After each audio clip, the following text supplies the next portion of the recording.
वज़ीर-ए-आज़म नरेंद्र मोदी ने आज भारत मंडपम में मुनक़िद स्टार्टअप महाकुंभ में हिस्सा लिया। इस दौरान पीएम ने स्टार्टअप्स की जानिब से लगाई गई प्रोडक्ट्स और इनोवेशन का एग्जीबिशन का भी मुशाहिदा किया।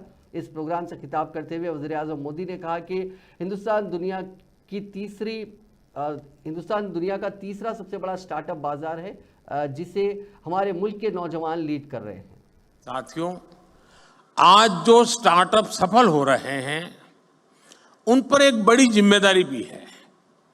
आपको ये तो ध्यान रखना ही है कि आपके आइडिया पर किसी ने भरोसा किया है, तभी आप यहां पहुंचे हैं। इसलिए आपको भी एक नए आइडिया को सपोर्ट करना चाहिए। कोई तो था जिसने आपका हाथ पकड़ा था, आप भी किसी का हाथ पकड़िए। क्या आप किसी एजुकेशनल इंस्टीट्यूट में युवाओं को प्रेरित करने के लिए मेंटर के रूप में जा नहीं सकते?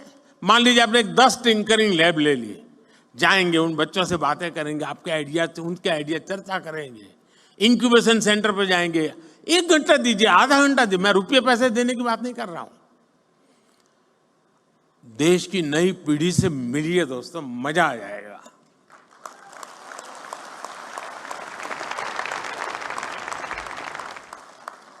आप कॉलेजों में, यूनिवर्सिटीज में स्टूडेंट से मिलकर